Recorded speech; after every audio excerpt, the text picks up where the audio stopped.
প্রিয় শিক্ষার্থী, আসসালামু আলাইকুম। তোমরা নিশ্চয়ই ভালো আছো আর অধীর আগ্রহ নিয়ে বসে আছো যে আসলে আমাদের অনলাইন ভিত্তিক কার্যক্রম কম্পিউটার ক্লাসের জন্য অপেক্ষা করছি। তোমরা জানতে চাচ্ছ যে আমাদের অনলাইন ভিত্তিক ক্লাস কার্যক্রমগুলো কিভাবে কেমনভাবে চলতেছে। আসলে আমরা প্রতি সপ্তাহেই এই অনলাইন কার্যক্রম চালিয়ে যাচ্ছি। করোনা এই অতিমারিতে তোমরা সবাই স্বাস্থ্যবিধি মেনে চলবে এবং নিয়মিত যে আমাদের কার্যক্রম এই কার্যক্রম অনুসরণ করবে। আমরা গত সপ্তাহে অ্যাসাইনমেন্টের বিভিন্ন দিক নিয়ে আলোচনা করেছিলাম। আগামী সপ্তাহে হয়তো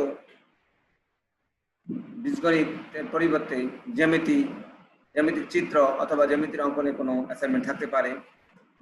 সুতরাং এই সপ্তাহে আমাদের আলোচনা থাকবে আমাদের জ্যামিতিক ক্লাস।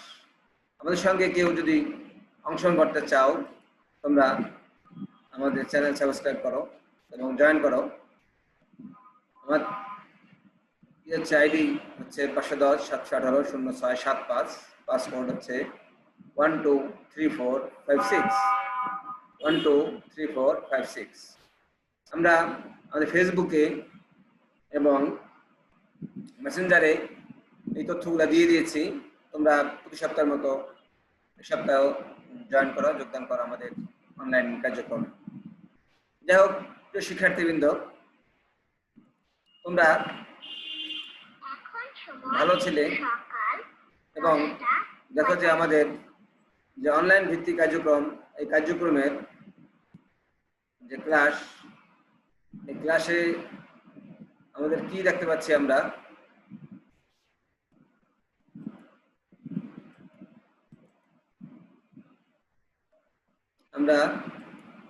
যে ক্লাস পরিচালনা করছি,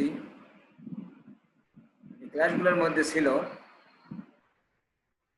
গাণিতিক সমস্যা সমাধান। আজকে আমাদের হচ্ছে জ্যামিতিক চিত্র, জ্যামিতিক আলোচনা। প্রিয় শিক্ষার্থী, আমি তোমাদেরকে স্বাগতম জানাচ্ছি আমাদের ক্লাসে। আমি মোহাম্মদ রফিকুল ইসলাম দেওয়ান, সরকারি শিক্ষক, সরকারি T Farooq school and college, Mongla, Bagerhat. আমাদের নিয়মিত কার্যক্রমে আছে গণিত নবম শ্রেণীর অষ্টম অধ্যায় বৃত্ত সংক্রান্ত উপপাদ্য 1 নিয়ে আলোচনা করব। এই চিত্রে আমরা কি দেখতে পাচ্ছি? আমরা দেখতে পাচ্ছি বৃত্ত দেখতে পাচ্ছি, তাই না? বৃত্ত এবি। তাহলে বৃত্তে কি হতে পারে বলো তো? চিত্রের মধ্যে কি দেখতে পাচ্ছ? আমরা দেখতে পাচ্ছি বৃত্ত। তাহলে এবি, এটা হলো বৃত্তের একটি জ্যাড। এবি কি বৃত্তের একটি জ্যাড। আর চাকা দেখতে পাচ্ছি, চাকাও বৃত্তাকার। সুতরাং এটা এ থেকে বি পর্যন্ত এটা কি বলতো? এটা বৃত্তের একটি ব্যাস। তাহলে আজকে আমাদের আলোচ্য বিষয় থাকবে বৃত্তের জ্যা এবং ব্যাস সম্পর্কিত একটা। প্রিয় শিক্ষার্থী, আজকে ক্লাস শেষে আমরা বৃত্তের ব্যাস, জ্যা এগুলো সম্বন্ধে জানতে পারবো। বৃত্ত কাকে বলে? আমরা বলেছিলাম যে বৃত্ত হলো কোনো নির্দিষ্ট বিন্দু থেকে সমদূরত্ব বজায় রেখে কোনো বিন্দু যে আবদ্ধ পথ চিহ্নিত করে। তোমাদের বইটা আরো সহজ লেখা আছে, কোনো নির্দিষ্ট বিন্দু থেকে সমদূরত্ব বজায় রেখে আরেকটি বিন্দু চলতে থাকলে যে আবদ্ধ বক্ররেখার সৃষ্টি হয়, তাই বলছিলাম এটি হচ্ছে বৃত্ত। অর্থাৎ এ হলো বৃত্তের কেন্দ্র। এই বৃত্তের কেন্দ্রকে থেকে সমান দূরত্ব বজায় রেখে আরেকটি বৃত্ত চলতে থাকে, বিন্দু চলতে থাকে। এই বিন্দু চলতে থাকলে একটা আবদ্ধ পথ চিত্রিত হয়েছে, আবদ্ধ রেখার সৃষ্টি হয়েছে। সুতরাং এটা হলো কি? বৃত্ত, তাই না? বৃত্তের এ থেকে বি পর্যন্ত অর্থাৎ দুটি বিন্দুর সংযোগ হলো বৃত্তের জ্যা। যার কোনো নির্দিষ্ট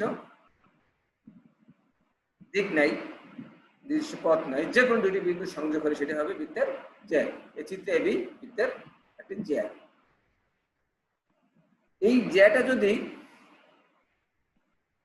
কেন্দ্রগামী হয়, অর্থাৎ কেন্দ্র দিয়ে যায়, বৃত্তের কোন জ্যা যদি কেন্দ্র দিয়ে যায় তবে জ্যাটিকে বৃত্তের ব্যাস বলা।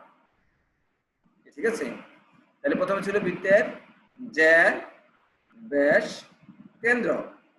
আমরা তিনটা জিনিস চিনে গেলাম। এবার আমাদের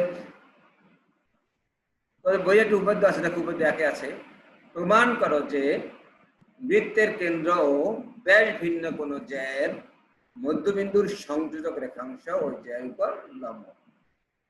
কি প্রমাণ করতে হবে? বৃত্তের কেন্দ্র এবং ব্যাস ভিন্ন কোন একটা জ্যা এর মধ্যবিন্দুর সংযোগ রেখাংশ ওই জ্যায়ের উপর কি হবে? লম্ব হবে। আমরা একটা চিত্র দেখতে পাচ্ছি বৃত্তে, এই চিত্রে দেখতে পাচ্ছি এবি জ্যা, বৃত্তের কেন্দ্র হলো ও, এবিসি একটি বৃত্ত। তাহলে বিশেষ নির্বাচন আমরা লিখতে পারি, মনে করি ও কেন্দ্র বিশিষ্ট এবিসি বৃত্তে এবি ব্যাস নয় এমন একটি জ্যা হলো এবি। ব্যাস নয় কিন্তু কেন্দ্র দিয়ে যায় নাই, এমন একটি জ্যা হলো এবি।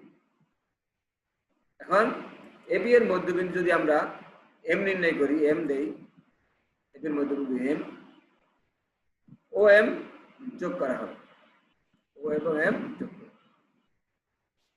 তাহলে প্রমাণ করতে হবে যে ও এম এই রেখাংশটাই এবি জ্যার উপরে কি হবে? লম্ব হবে। ও এম রেখাংশ এবি জ্যার উপর লম্ব হবে। ও এম রেখাংশ এবি জ্যার উপর কি হবে বলো? লম্ব হবে। গুড। অঙ্কন ও এবং ওবি যোগ করি, ও থেকে এ পর্যন্ত ও এবং ওবি আমরা যোগ করি, ঠিক আছে? তাহলে পুরো চিত্রটা আমাদের কাছে আসলে তার সাধারণ নির্বাচন, বৃত্তের কেন্দ্র থেকে ব্যাস ভিন্ন কোন জ্যার মধ্যবিন্দুর ও কেন্দ্রের সংযোগ রেখাংশ ও জ্যার উপর লম্ব। তাহলে আমরা বলতে পারি বিশেষ নির্বাচন, মনে করি ও কেন্দ্র বিশিষ্ট এবিসি একটি বৃত্ত, এবি ব্যাস নয় এমন একটি জ্যা, এবি জ্যার মধ্যবিন্দু এম ও এম যোগ করা হলো। প্রমাণ করতে হবে যে ও এম লম্ব এবি। অঙ্কন ও এ এবং ওবি যোগ করি। গুড, ঠিক আছে? এবং তো তাহলে এবার আমরা প্রমাণ করব। প্রমাণ তো ছবিতে দেখতে পাচ্ছ যে এই চিত্রে দুইটি ত্রিভুজ হয়েছে। একটা ত্রিভুজের নাম ও এ এম এবং আরেকটি হচ্ছে ও বি এম। এই দুইটি ত্রিভুজ দেখতে পাচ্ছ, ত্রিভুজ ও এ এম এবং ত্রিভুজ ও বি এম। এই দুটি ত্রিভুজের মধ্যে এ এম সমান বি এম। কারণ কি বলতো? ইয়েস, গুড, বলতে পেরেছ। কারণ হলো এম হলো এবি জ্যার মধ্যবিন্দু। এম কি? এবি জ্যার মধ্যবিন্দু আমরা মেপে নিয়েছি, এম এবি জ্যার মধ্যবিন্দু, এটা যথার্থতা লিখবে। তাহলে ও এ আর ও বি ও সমান। কারণ কি বলতো? এর একই বৃত্তের ব্যাসার্ধ, কারণ বৃত্তের ব্যাসার্ধগুলো সমান হবে। সুতরাং ও এম তো উভয় ত্রিভুজের, এই ত্রিভুজের সাধারণ বাহু ও এম, এই ত্রিভুজ সাধারণ বাহু ও এম, সাধারণ বাহু ত্রিভুজের। তাহলে এই দুটো ত্রিভুজ কেমন হবে বলতো?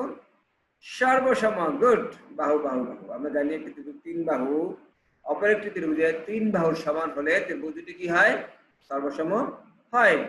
বলতো একটি ত্রিভুজের তিন বাহু অপর একটি ত্রিভুজের তিন বাহুর সমান হলে ত্রিভুজ দুটি কেমন হবে বলো?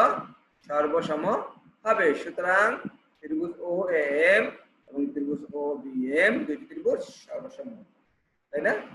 চমৎকার।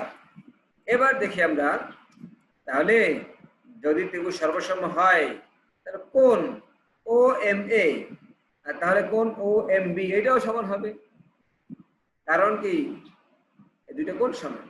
যেহেতু কোণদ্বয় রৈখিক যুগল কোণ, তাদের পরিমাপ সমান, অর্থাৎ এক সমকোণের সমান। একটি লম্বের উপরে দুই দিক দিয়েছে, সুতরাং এটা একটা সরল কোণ, তাদের পরিমাপ দুই সমকোণ। সুতরাং মাঝখান দিয়ে আমরা লম্ব আঁকলে সেটা কয় সমকোণ হয়? এক সমকোণ। ও এম এ সমান ও এম বি সমান কয় সমকোণ? এক সমকোণ।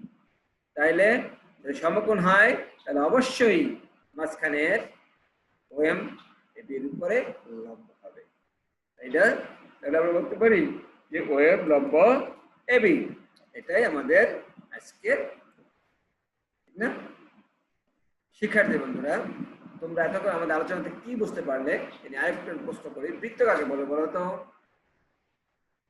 মনে পড়ছে একটু আগে বৃত্ত জিজ্ঞেস করেছিলাম, কোন নির্দিষ্ট বিন্দুকে কেন্দ্র করে আরেকটি বিন্দু চলতে থাকলে যে আবদ্ধ বক্ররেখার সৃষ্টি হয়, আবদ্ধ পথের সৃষ্টি হয়, সেটা হচ্ছে একটি বৃত্ত, তাই না?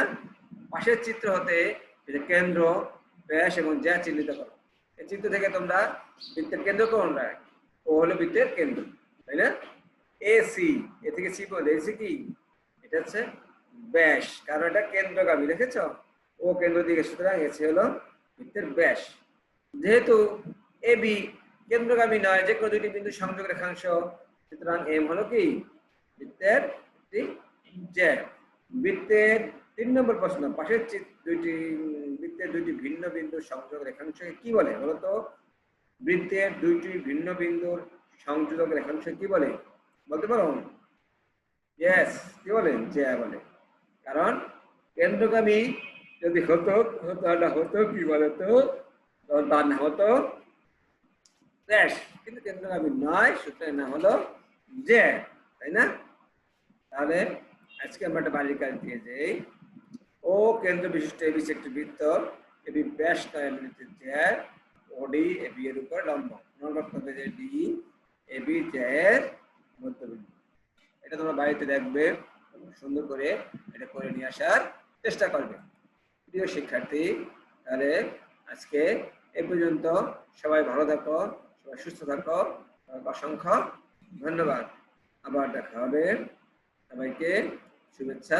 আসসালামু আলাইকুম।